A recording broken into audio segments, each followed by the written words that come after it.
Hey, we're coming from the future into the past to let you know that this week we just won an independent podcasting award in the travel and adventure category. Yes, it's a really exciting time in the podcast life. Thanks so much for everyone who's listened. We simply could not have done it without you. Thank you so much. On with the show.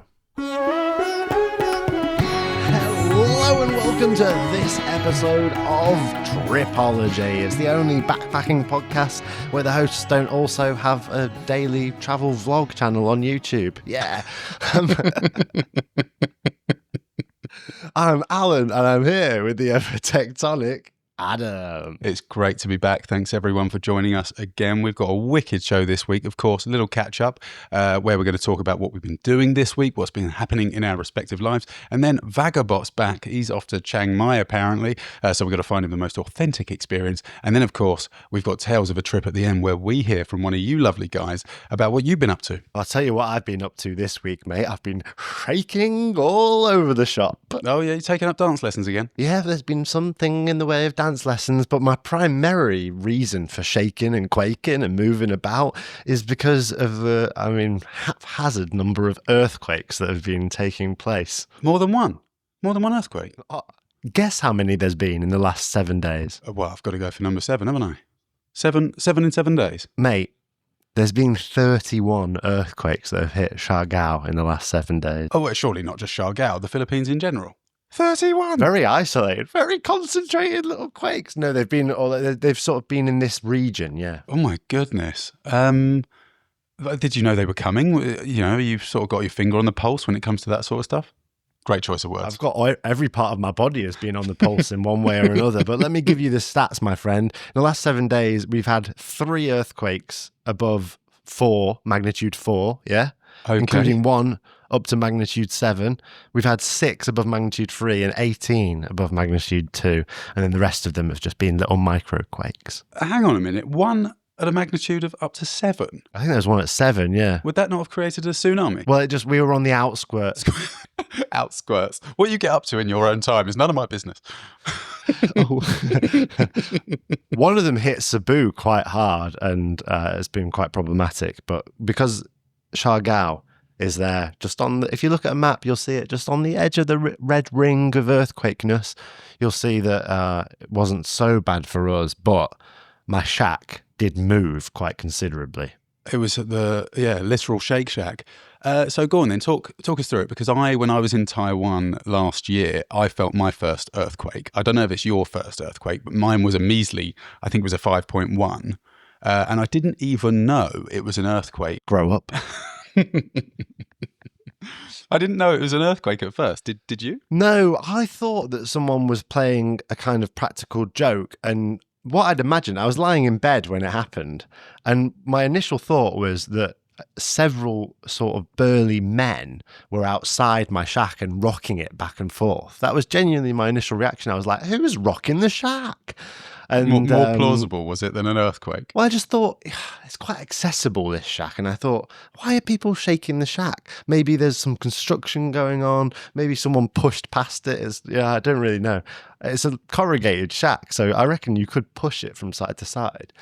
And then I thought, this is very unusual. The whole foundations of the shack are moving. I went outside and I noticed that my driveway was moving, as was the street running alongside my building. And it was at that moment I put 2 and 2 together and realised this was probably an earthquake. What do you mean it was moving? Was it sort of the pavement was cracking? If you've only ever experienced a little earthquake, mate, you won't know this, but it's a very particular feeling of an earthquake, and I'd never felt it before. But it sort of feels like the whole planet underneath you is on one of those little wobble boards that you might sort of try and do Pilates on if you're a middle-aged woman. Oh, yeah. Yeah, go on. Okay, I can imagine it. That's quite a good description. I can imagine that now. Yeah, it just felt like the world was sort of jiving at a little bit of a different frequency. And I don't want to make light of earthquakes, because obviously they can be terrible, terrible disasters and wreak havoc in people's lives. But I didn't hate it. You're working your core strength, mate. You used it as an opportunity to get abs. I got out there amongst it. I mean, this was a minor earthquake, but I got out amongst it and I was sort of just shaking and jiving a little bit. And I am looking a little bit more toned as a result. Yeah, I mean, not that that's definitely not my sort of experience. When I was in Taiwan, I was in a place called, I think I was actually in a place called Guangfu when this happened. And I think there was an earthquake. Oh, no. Yeah, there was something bad happened. Was it a typhoon or something? Anyway, loads of damage. One of our friends is out there helping. Joey, big shout out to you. Keep it up, mate. But anyway, I was there and I remember lying on the bed as well and things started shaking and it sounded like a huge dumper truck or something was driving down the road and it was sort of rocking the building. I thought, wow, that's a bloody big truck. I thought it was a generator initially. I thought they'd sort of whacked up some piece of machinery and then it was, shaking the whole building and then it got louder and didn't stop. And I thought, blimey, that's a big dumper truck. And then it got even louder and things started falling off the wall. And I was like, oh, fuck, that's probably an earthquake. Yeah, I mean, they have potential to cause a lot of issues, earthquakes, and they're a pretty difficult thing that Mother Nature likes to throw up. And because I'd never experienced one before, and because my initial reaction to this one was, oh, I'm interested in you, I think I want to learn a bit more, I started frantically Googling about earthquakes, and I was pretty surprised by the outcome of my Googling. So yeah, because you only know the rhyme if you encounter a bear, don't you? Exactly, which we all know. If it's brown, lay down. If it's black, fight back. If it's white, good night. With earthquakes, though, it's a little bit of a different strategy, and you strike me as being woefully ignorant as to the quaking of the earth. So I'm going to use this opportunity to educate you. Perfect. How many earthquakes do you think there are a year on this beautiful circle-shaped planet?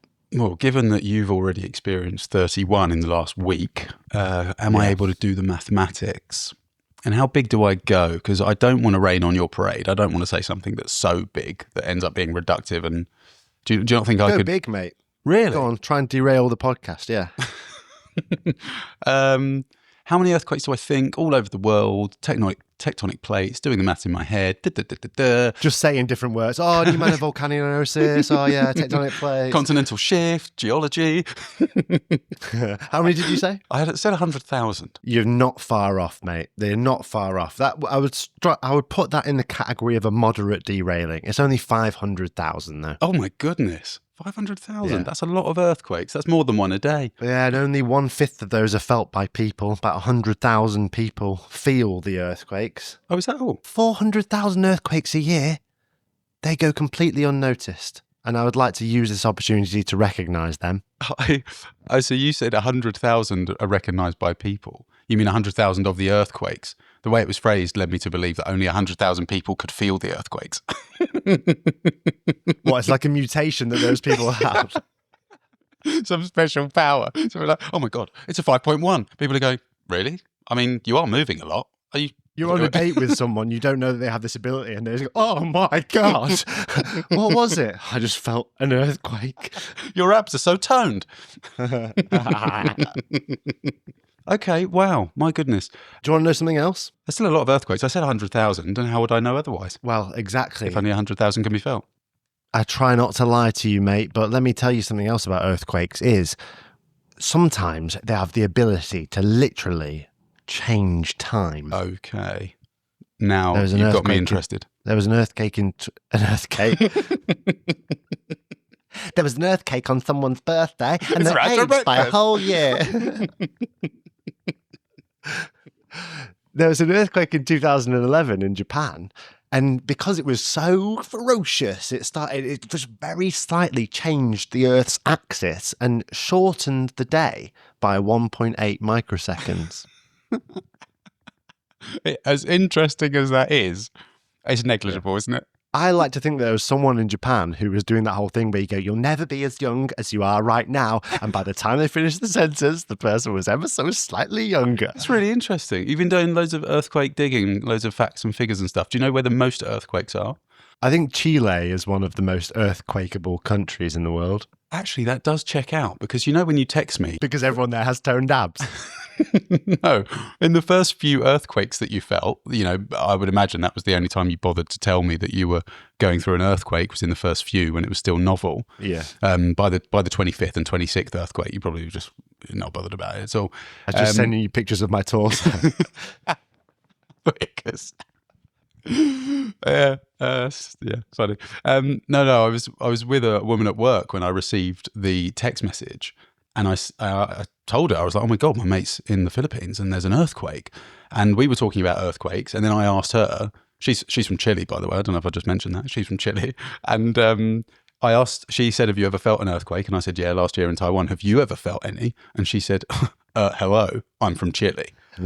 So I think you're probably right. I think there's a fair few earthquakes in Chile. Yeah, well, I do think that's true, yeah. So, that was a boring answer, sorry. It stays in. Everything stays in nowadays. Yeah, well, I'm sure I have empathy for her as now an experiencer of an inordinate amount of earthquakes. The thing about an earthquake, it's been very difficult to measure the severity of it because my experience of it has just been my shack shaking. But my landlord texted me and she was like, oh, I hope you're safe. I hope there's no trouble. You know, if you need anything, let me know. And you said, yeah, I'll have a new water pump, a coffee pot, and if you could fix a safe, it'd be brilliant. I said, I hate to break it to you, but I'm sorry, but in the last earthquake, several things got quite irreparably damaged.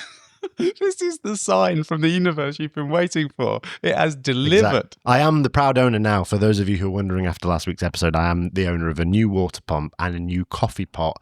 The safe door has as yet been unreported. Aha. Okay. Well, I think that's good. It's a nice... I've done a dribbling kind of the situation. I've gone, oh, my coffee pot's broken. When she came to deliver me a new coffee pot, I went, you won't believe it. You might think that by giving me this coffee pot, you've reintroduced the ability to make coffee into my life, but you haven't, because I ain't got any water. Listeners of the show, if you don't understand those references, it's a callback to a previous episode. Exactly. So what do you do then? Stop, drop and roll? What's the protocols? Get on the floor, get away from anything that might fall off the wall. Well, it's not got that serious, really, although I did Google earthquake Siargao, and there was people in forums going, is it safe to visit Siargao right now? Is it really terrible? And people were saying, no, stay away.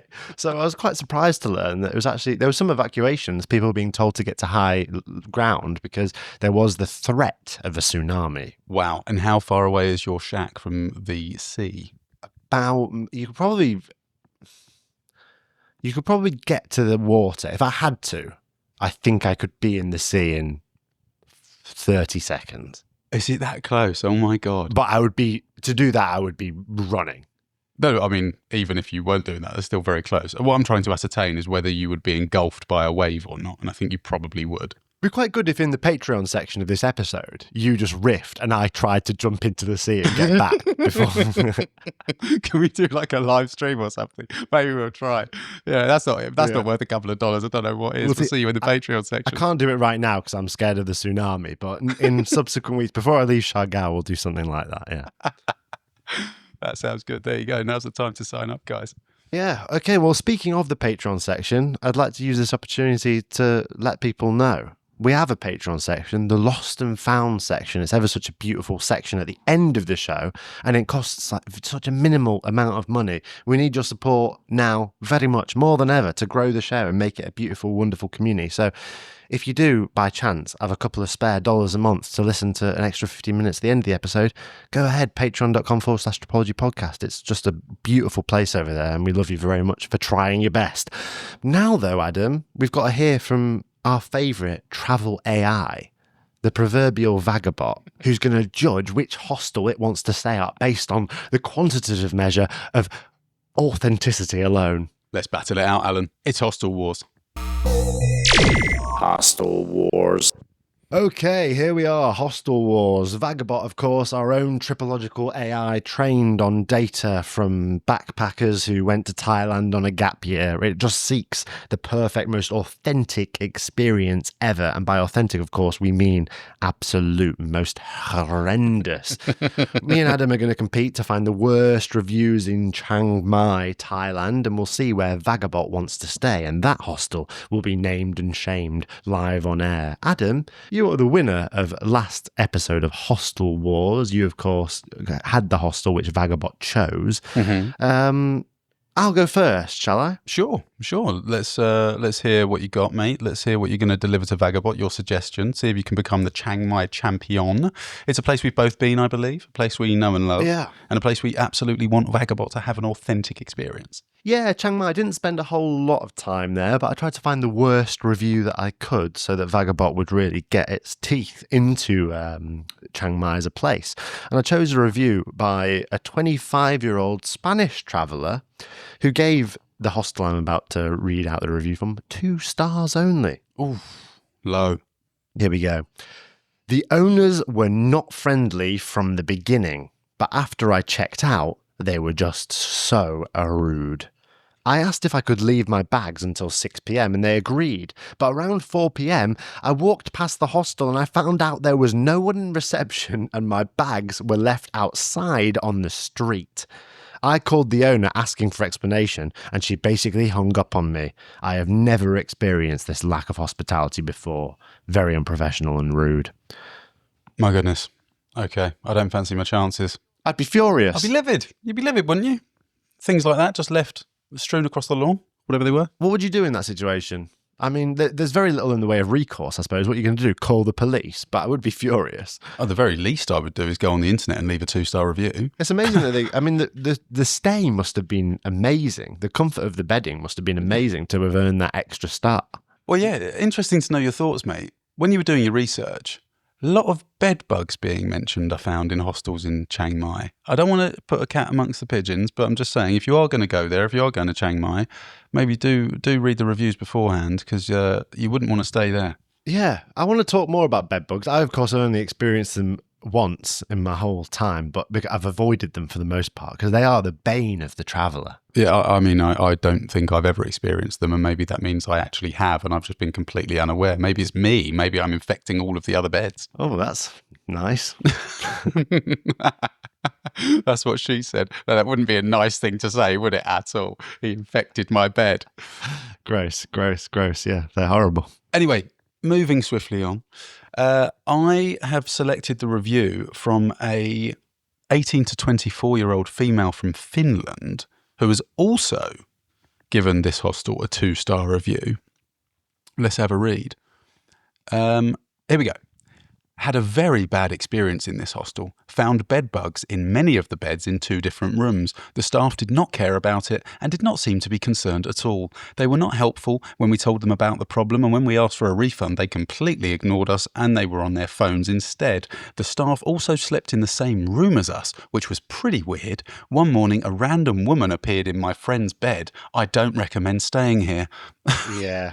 I mean, it is the cardinal sin. They've allowed bedbugs into the property and then they've not been proactive about it. I don't fancy my chances in actual fact. Well, depending on what you're after, a 2-star review could be an 8-star review. Random people showing up in your bed and the staff sleeping in the room as well. So, I mean, surely the conditions aren't that bad, are they, if the staff are staying there as well? I mean, if there's bed bugs, Adam, I think that Vagabot is going to absolutely love it. Let's. I don't know if everyone knows what bed bugs are in the way you do. I think people might just see an insect in a bed and think it's a bed bug. Well, let's find out where Vagabot wants to stay. Adam's Hostel. Why? Because bedbugs are the nuclear bomb of authenticity that I'm looking for. Once they're mentioned, it's game over for anywhere else. Alun's review was bad service, but Adam's was legendary authentic backpacking at its best. Book me in, baby. Peace.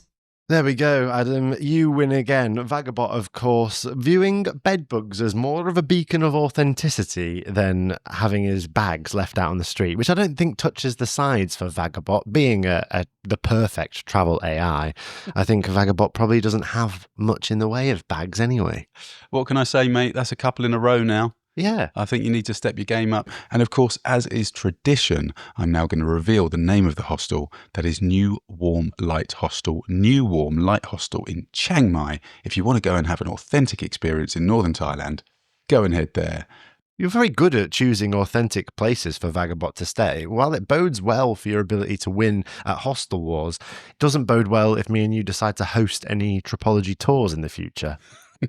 What, looking for the most authentic? No, because we would do it in reverse, wouldn't we? We would basically try and find the worst hostel and then definitely avoid that one like the plague. Yeah, if we do a Tripology tour, rest assured that we'll find out where Vagabot's staying and we'll stay on the other side of town.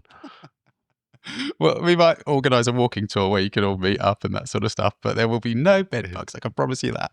The Vagabot walking tour, we just go and look at a rubbish dump and... Dear, oh dear. I really enjoyed that, mate. I'm glad. I'm not going to be a sore winner. I'm really happy with the result, and I was quietly confident. What is a sore winner? Someone who's just celebrating so much that they get sort of intramuscular damage. They're just like, yeah, man. Get all sore as a result. Yeah, gloats. A sore winner is someone who gloats, aren't they? They're just someone who rubs it in the loser's face and says, there's an arrogance to them, and I don't want to be that guy. Well, I'm happy for you. I'm happy for you winning at Hostel Wars again. I know that you're sort of developing quite a deep relationship with Vagabot now. He told me that you'd been messaging him quite late into the night, sharing your travel ideas. So I'm not going to say that I'm jealous necessarily, but, Vagabot should just bear in mind that I edit him and put a voice to him. So just, maybe want to give me some flowers next week, Vagabot. Now, though, Adam, it's time for my favourite part of the show and your favourite part of the show. And I've been messaging a couple of listeners. I prefer to interact with the listeners. You prefer to interact with Vagabot. And that's just one of the key differences between us. They've been saying it's their favourite part of the show. I'm, of course, speaking of Tales of a Trip, 3 minutes where listeners can send in their greatest travel stories at tripology.com/Tales of a Trip. It can be, you can talk about anything. You can tell me a story about the time where you bought a coffee for an homeless gentleman on the streets of New York City and ended up having a whistle-stop tour of Long Island. Or you could tell me about the time where you broke into a pillow factory and just nestled yourself in amongst all the lovely soft bedding there. That would be a nice story. 3 minutes, as you like. Let's hear what one listener had to say. Hey guys, I hope you're well. Thank you for connecting with me. I've got many stories, many crazy stories to tell, but the one that comes to mind, the one that is better than the rest, it's the best one. Always, whenever people come up to me, this is quite often I speak about this, and people always ask me, what's the craziest story you have? And this one is the craziest story I have for sure. So basically, I was in Nigeria. I was in northern Nigeria, which is known to be one of the most dangerous parts of Nigeria. It's known to be very dangerous for extremism there.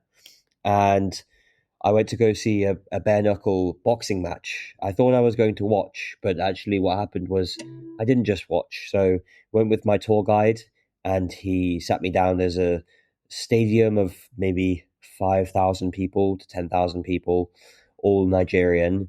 And basically these young guys are just basically just punching the hell out of each other with rope. They just have rope around their hands. So actually the hit is more, it hurts more with the rope. And he told me we were just going to watch, but he said to me, my tour guide said to me, it would be funny if you joined, you'd be the first ever foreigner to fight. And I laughed and I said that would be funny.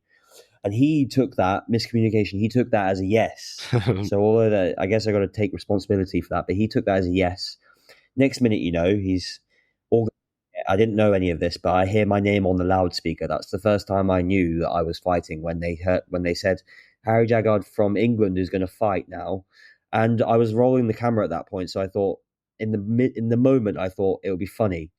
So I said yes, and I have no boxing experience, by the way, not any. Now I've been boxing, but before that, I had no boxing experience. And next minute, they're tying me up with rope. They're putting rope on my hand. They spit water on you, so you're more like lubricated, so you get hit. The hits don't hurt as much. And then I'm in the ring, and this guy's like the same height as me, but it's a weird style of fighting where you hit with one hand, and he really went to town on me. I said to everyone, I was like, "Oh, can you make it like an easy match, like a fun exhibition match?" But he didn't get that miscommunication again, and he's hit me, and then he knocks me out. I fell to the ground. I thought I was knocked out, but it didn't look in the video like I was knocked out, but got up, and they called the match off, and I had a bloody lip. And that is the last time I'll be boxing internationally, professionally, I guess it would be. Parents weren't happy about that. Had an injury for the rest of the trip. Couldn't eat, had to eat through a straw. And so I probably wouldn't recommend it for anyone. And that's the craziest story I have.